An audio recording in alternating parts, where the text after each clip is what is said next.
Hey guys, welcome back to my channel. If you didn't notice, I'm filming this from my car. It's funny because it's the one place I could find that was fairly quiet to film, and it's just funny given the topic of this video, which is kind of about how to find like inner peace, or I guess more accurately, like how to deal with suffering.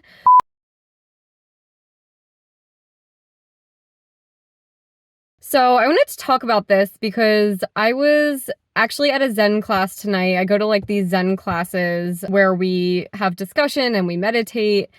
And they asked the teacher, okay, this is all great. Like, I'm here, I do the meditation, everything is whatever, peaceful.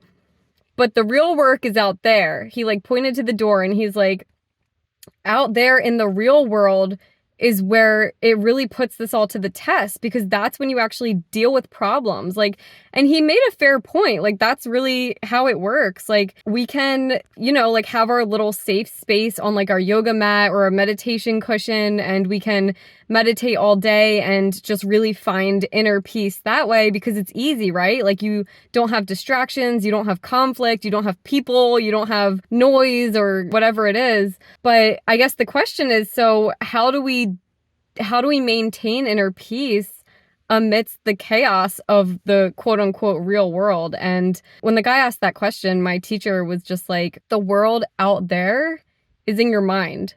And I thought that was such a good point, because that's really where all of our suffering exists. Like, I don't know if you've ever heard the phrase, I don't even know if this is a phrase or if it's just something I've heard people say, where like pain is real, suffering is not. Because pain is something you experience. It's like your body's reaction to tell you to not do something again. Like if you put your hand on a hot stove, that is pain because you immediately react without thinking about it. It's just an instinct. But it's not suffering. Suffering is really created in our minds because it's like that extended version of pain. It's like we keep, like if we got in a fight with someone and then we start thinking about it over and over and over again, we're creating suffering for ourselves. And I mean, there's power in when you think about it that way, because if the suffering is created in your mind, which is true, like you can look at the world and see all these problems, but you're only seeing problems because that's what your mind is telling you are problems. It's really you having the thoughts about it that are creating the suffering for you, for yourself. But on the flip side, that also means that you can use that power of your mind to see the opposite. You can have inner peace. You can see not suffering in front of you. And the trick there is when we talk about who you really are, like you are not this physical body. You're not the ego. You're not the personality.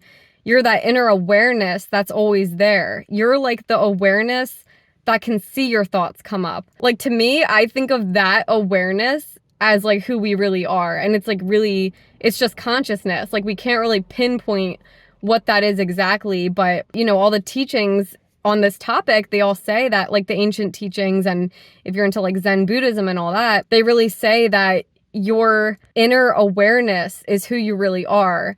And that's really powerful because that means that you can be out there in the real world. You can be witnessing what you would describe as suffering. You can be seeing terrible things. You can be in the midst of war. You can be in poverty. You can see all these horrendous things happening. But it's true that the suffering is really, if you are suffering by seeing that, then that's because the suffering is created in your mind. Because you in that moment are the awareness. You're not the physical body. You're not the personality. It's only once you identify with those thoughts that you begin to suffer. And of course, this is like so much easier said than done. This is one of those things where you can like listen to it, read about it all day. But then when it comes down to it, it's like you get in a terrible fight with someone, or you experience something terrible, like your house burning down, or like big things come up. And it's like, well, how can you say that's all in my head? But it really does help. It really helps you to feel inner peace when you focus on the fact that you are this awareness, and that you're not the physical body, you're not the personality, you're not the ego, you're not the person who's having the thoughts, you're just the awareness behind it all. And the awareness is always at peace. It's always present. It's always still. It's like that inner stillness. If you can tune into that, that's why people meditate. It's because you can maintain that complete like peace, serenity, no matter what's happening around you. And I've actually done this a few times in my life where I will be So like one example of how you can do this is like, I remember one time I was in a fight with a roommate. She was being really nasty to me, and maybe I'll tell a little more details of this story. Actually, I just thought about it. I'm not gonna tell the details of that story just in case this video ever gets out there and she sees it or something.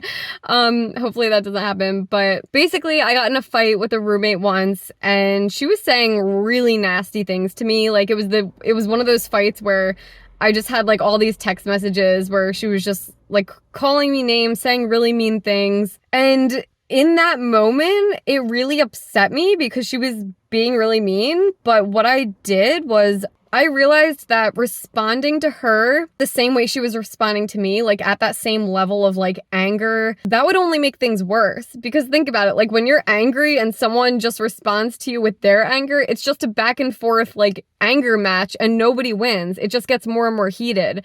So I realized that like if I just respond to her with love, I really think that'll kind of be like water on the fire. Like I think that'll cool her down a little bit. And that's actually what happened. And it worked. It actually worked so well that she ended up like apologizing. So I don't remember what exactly I said. I think I just said like, hey, like you're right. I'm sorry. And the key here is like, even if they're not completely right, like even if it's one of those cases where you know, like, all right, like maybe you both were wrong or whatever, or maybe they were being like over dramatic, whatever it is, if you can still just kind of let them win, that's kind of the key, because that's all you can do. Like that is actually letting go of your ego, because your ego wants to hold on and be like, no, I'm right, because like obviously when you get in a fight with someone, a lot of times like both of you think you're right, and that's what like the fight comes down to. It's just trying to like prove to each other who's wrong. But in that moment I was just like, you're right, I'm sorry, like blah blah blah, I'll do this, blah blah blah. And she just like, I could tell it like surprised her a little bit because she just wasn't expecting that response. And she was like super kind about it. She was like, no, like I'm sorry, blah blah blah. And I could not see that happening if I did not respond that way, because I could have like been mean back. I could have said like, hey, like you did this, blah, blah, blah. You shouldn't have done this, whatever. But I didn't. I just like let all of that go. And that's just an example of how powerful it can be to maintain that peace and to kind of keep your heart open in instances like that. And I don't know if you've ever heard Ram Dass talks about like keeping your heart open in hell. And I think he has a really good point with that, because he's talking about the importance of like experiencing suffering on earth, which is like inevitable. I mentioned this in a previous video about how like it's one thing we can't escape in life. It's like there's disease, there's sickness, there's death, there's aging, like all of that we cannot escape it. And that's the power of like realizing that you're not any of those things. You're not this body going through that. You're actually the awareness that's always present, and that's going to continue being present after your physical body dies off. If that's what you believe, that's what I believe. But Ram Dass talks about it, and it's really powerful because I mean he did a lot of work with people who had AIDS, and he saw firsthand a lot of suffering. But what he says is that to help people, you really need to learn to keep your heart open in hell, because otherwise you can't help people. If you shut down because you think you don't want to get close to these people because you think that it's too big of a burden to carry, like if you think you can't deal with that suffering, that's something a lot of people say. Like you might read a news story about an entire family whose house and family burned in a fire or something, and you might say like, oh, I can't imagine that happening. Like I would not be able to deal with that. Like, that's something I say a lot. Like, I'll read a sad story and say, like, I would not be able to deal with that. But what Ram Dass says is, like, the I in that case, when I say I wouldn't be able to deal with that, that's the ego. Because the truth is that your awareness, who you actually are, can deal with that. And that's actually what the world needs. It needs people keeping their heart open in hell, like in instances like that where people are suffering and there is hunger, starvation, war, terrible things in the world. If everyone just closed off and said, oh, I don't want to see that, out of fear, because that's what the ego is telling you, that wouldn't do any good in the world. And we really do need people to keep their hearts open, to stay present. And that's actually how, when you think about it, like how conflicts can get resolved too. Otherwise, you just have people clinging to their egos and maintaining their point, trying to be right. And another point I just wanted to add is somebody else asked this question in my class about like, they said, how do you use awareness when there are real problems in the world that you have to deal with? And the answer to that is that you don't use awareness. You are awareness. And when you realize that, that's really the switch you have to make, because a lot of times we think about it as like, I'm gonna use my meditation practice to feel inner peace. But the truth is, when you really understand it, is you are the awareness. You're not using the awareness, and then you're just being the awareness amidst all of that stuff. And when you are the awareness, you realize that you're not actually suffering, because the suffering's creating your head.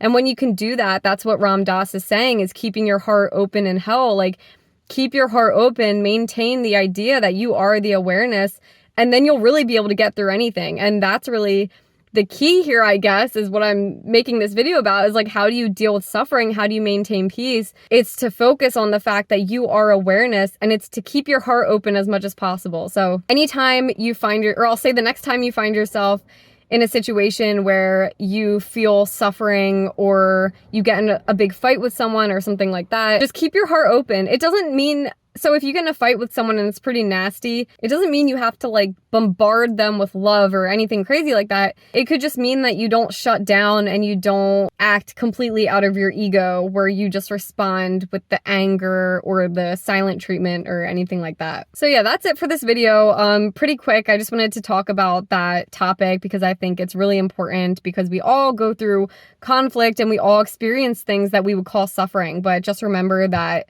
suffering is created in your mind, but that also means that at any moment you can tune into your inner peace, your inner awareness. That is the truth of who you are. So thanks so much for joining this little car chat. I've actually really liked it in here because I think the audio is a lot better. So maybe I'll do videos in here more often. I hope you enjoyed. Let me know in the comments below what you thought about this video. And if you're not already, go ahead and subscribe to my channel so that you can see more of these videos if you would like. And I'll see you in the next one. Bye.